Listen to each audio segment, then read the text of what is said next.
digitaljamsessions.com. I'm going to very briefly explain about what we do and our history, and then Ollie is going to talk a little bit more about VR and AR and our interest in it as well, and use of it. To be totally honest, we've not used any VR or AR.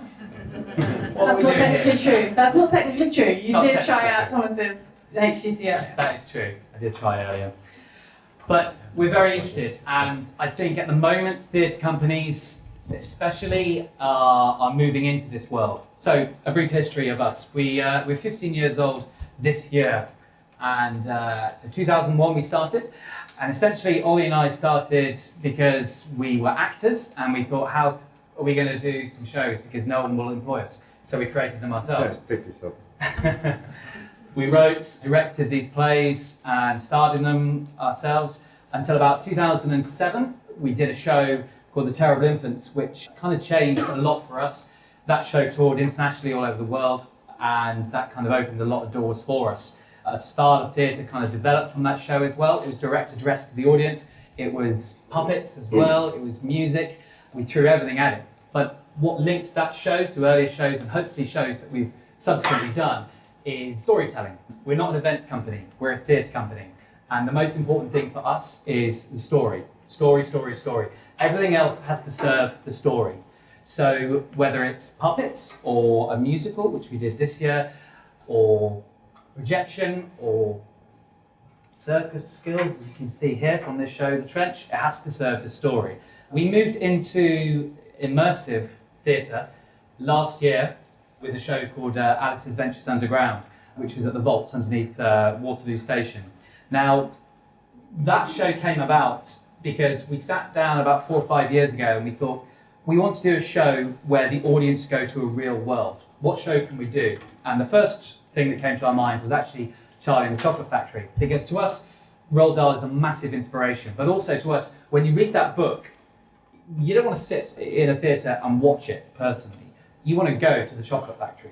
You want to walk around and eat chocolate and dip your finger in the chocolate river. That's what you want to do. So that's what started us thinking about immersive theatre. At the time, unfortunately, Sam Mendes decided to do a play in the West End, so we couldn't really do that show. So we thought, what other worlds, what other books are interesting and have a world? And someone suggested who we collaborated with, Alice. Here we are. And so we thought, this is very similar. It's a world that's created by Lewis Carroll, a world where you want to go to it. You actually physically want to go to it. So there's a lot of immersive theatre around at the moment in London, has been over the last 3 years, and it's some amazing stuff. It's world leading. We've just done a job in Hong Kong where we did an immersive theatre piece that was quite small, but to that audience in Hong Kong, it was revolutionary. And you suddenly realise doing a show internationally how forward London is to the rest of the world in immersive theatre, which is really exciting. And really exciting for the possibilities of where we can go with VR and AR next, which is what we want to do.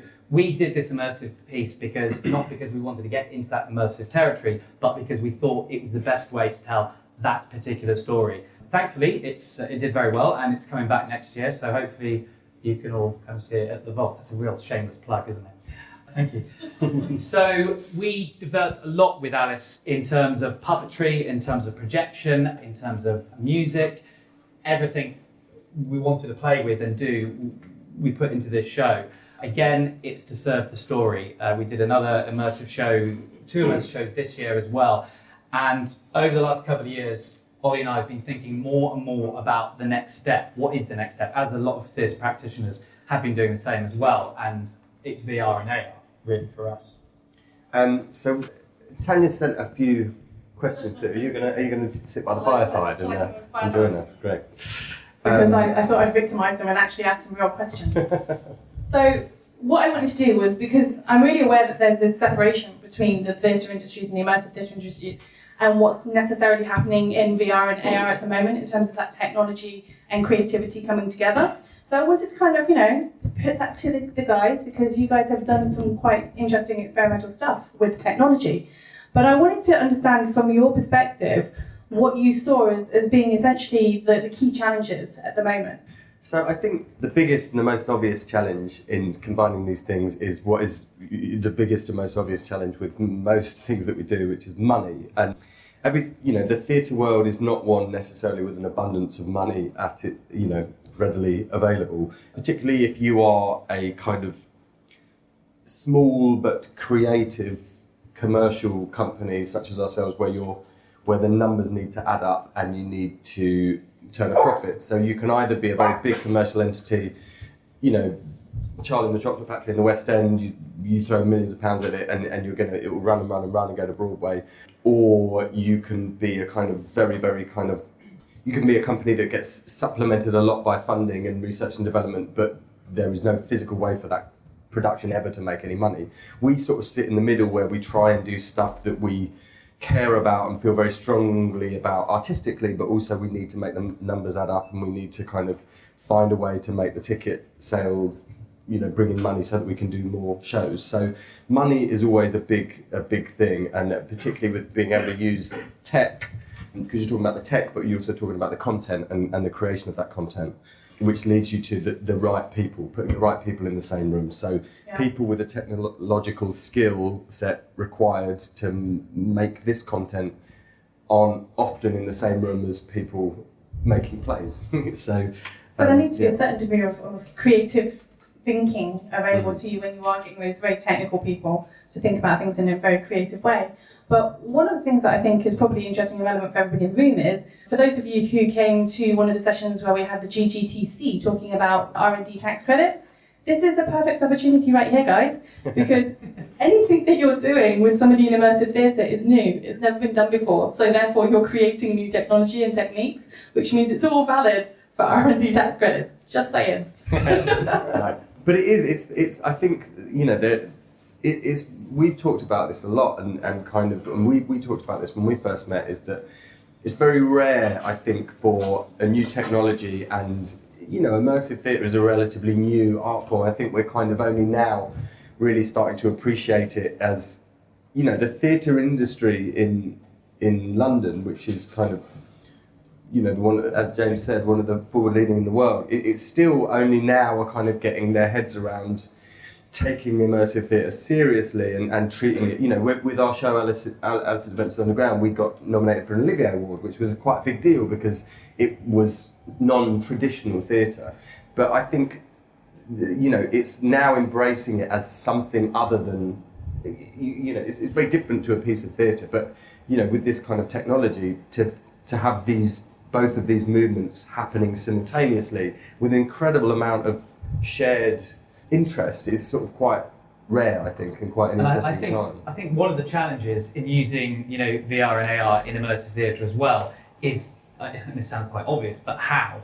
And I think that's an important question, because how much is its use? Because intrinsically doing an immersive piece of theatre, you're creating a world that you go to, which is what VR is as well. So it's a technology that can advance and move it to the next step. I think that's what is exciting, but it's using it in the right format, in the context. Absolutely. Yeah.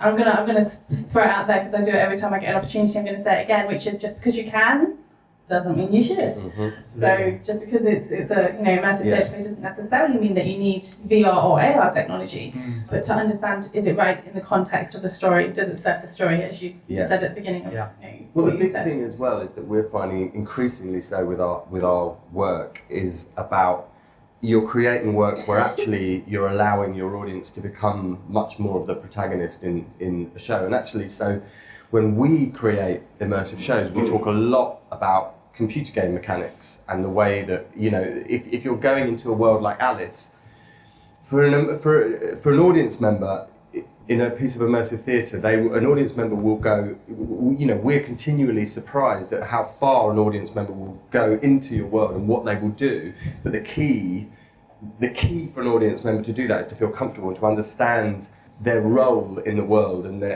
so the best way to look at it is when we start a piece of immersive theatre, you start it with the tutorial level that you get on a computer game. You get to learn the controls, you learn who you are, where you're placed in the infrastructure and the hierarchy is. And I think if an audience know who they are and where they are, then they're very comfortable to play within that world. Yeah.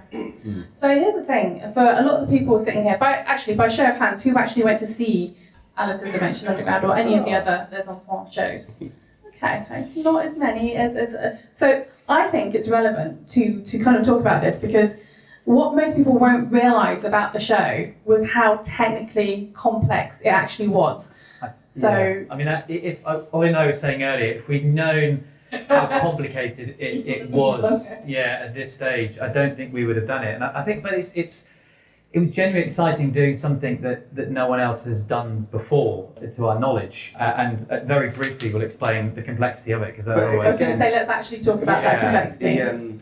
The reason behind the complicated mechanics was how do you create an experience like this but make it financially viable? So one of the big things is going, how do you get enough people through the space in one time, but also keep the numbers down so you get a personal experience? Absolutely, and that's key, I think, is to make a personal experience. Very briefly, 56 people come into Wonderland, and then you get a choice, eat me, drink me. They get split up into 2 groups of 28, and then again they get split up into 4 groups of 14. So the suits, hearts, diamonds, clubs, spades, and then that group go round Wonderland, and then all meet up at the tea party, and then the court scene. But that happens 12 times a night. So 56 people come into Wonderland every 15 minutes. So each audience member is assigned a card and a different suit. So the 4 suits have 4 different routes throughout the space. And so, for example, you will have, at any one time, you'll have the 4 different suits in 4 different spaces, and then they will somehow cross over and see the scenes again. But then every 15 minutes, you have another 4 set of suits coming in, and another, and that happens 12 times a night. Each of these suits, they're each seeing a very small fragment of a scene, so to speak. Yeah. And there were quite a lot of scenes. 32 areas that these groups go into, but not every route is the same. We wanted to make it personal to that particular suit of 14 people. Complicated thing was to make sure that other groups don't bump into other groups. A kind of a really good example of how it works is there was one space which was the pantry, whereas if you were in the red suits, you would go into the pantry and you meet the Knave of Hearts, and he would have the Queen's tarts, and you would eat the tarts with him. While that scene was happening, around the outside of the pantry, there was an area with the Cheshire Cat where you were looking through holes in the wall and you were observing the other suit eating the tarts at the same time. So you've got 2 different suits having a very different experience of the same thing. And then at the end of the show, there was the court case of who stole the tarts, and one of those suits would then be called upon as witnesses to testify against the people that ate the tarts. So that kind of gives you an example of the way these things sort of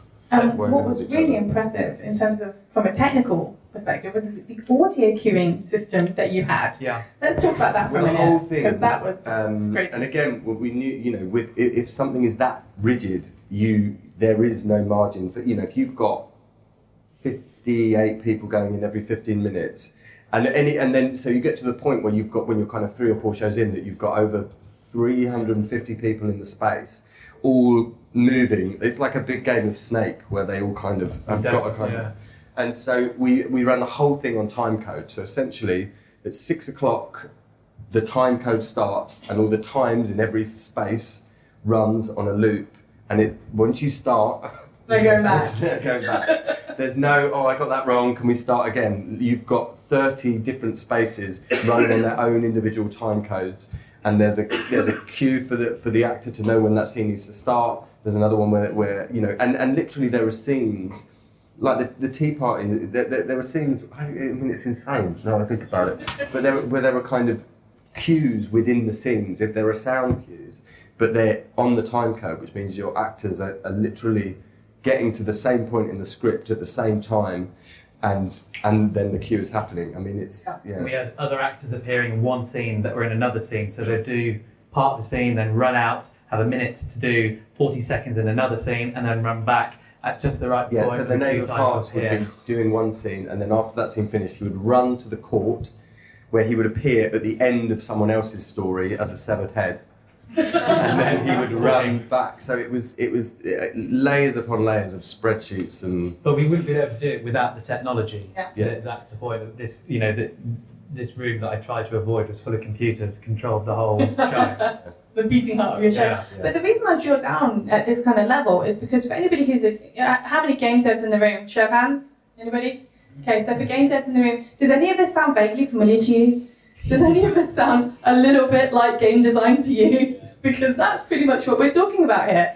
And actually, when we talk about creating 360 film, or we talk about creating VR experiences, a lot of what we're talking about here is actually really incredibly relevant. So I think there is a lot of learning and shared learning to be had in terms of what the VR industry can learn from the immersive theatre industry, but also what the immersive theatre industry can learn from the VR industry as well, going in both directions. But I am curious, from your perspective, what you think needs to happen for the immersive theatre industry to kind of latch on to the VR industry and be able to have that kind of relationship. I think the main thing that needs to happen is someone needs to give us all the technology and let us use it, and then we can, and then it will happen. So anyone giving technology in the room, come speak to these guys. No, but it is. We've been talking about wanting to do it for a long time, but I mean, again, it literally is that in a lot of ways. You know, Alice is a great example of a show that there are elements within that. You know, if you think, you know, talking about augmented reality and different platforms and stuff, you know, stuff like magic mirrors and all of these things, there's, you know, the first space in Alice was a study, and there was a whole section where Alice would appear throughout mirrors and move throughout the space.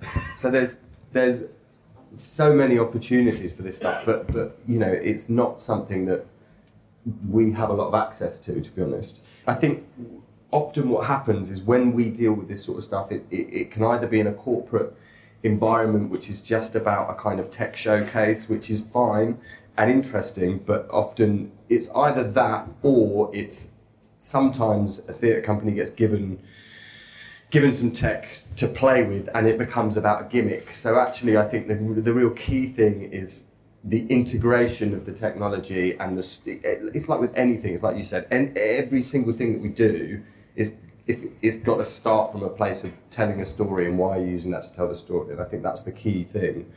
And also, the other big thing is, how do you maintain it as a theatrical experience? Because, you know, you don't want to just sit someone in a seat and put a mask on, because you're kind of taking away the essence of what theatre is, which is being live and being active and being real. Yeah. And again, I think it's really important to remind people that VR doesn't mean headset. You know, it doesn't have to be a headset in order for it to be VR. But what I am going to do is I'm going to skip ahead, because I'm really aware that we're on a tight time schedule tonight. And I'm going to play the trailer for The Game's Afoot. So whilst I am queuing that up, or you're going to queue that up, would you like to explain what The Game Afoot is? Yeah, so this was a show that we did this year. It's a Sherlock Holmes experience, immersive show. This is the set, actually. I'll move out of the way so you can see it. Again, it came from a point of, you know, with Sherlock Holmes, how best to do a show about Sherlock Holmes. And again, as always said, the role of the audience is very important. Who are you? Who is this audience? Straight away we came up with the idea of, essentially, the audience are Sherlock. And if the audience are Sherlock Holmes, they have to solve a crime.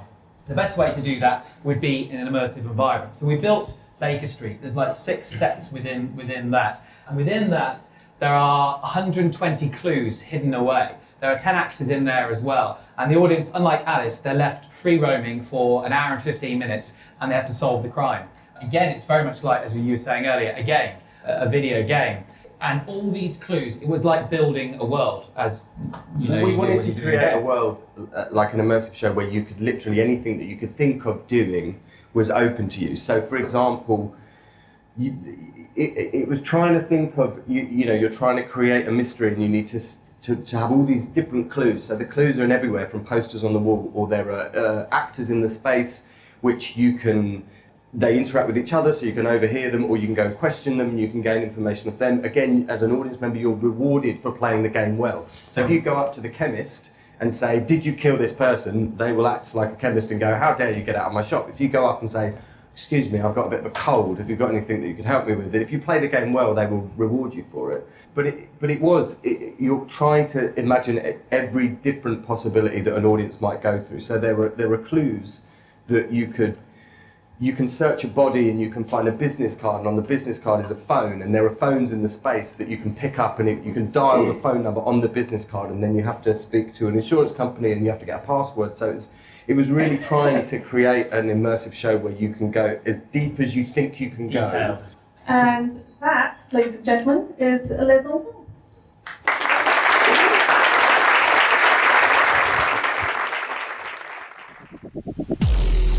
digitaljamsessions.com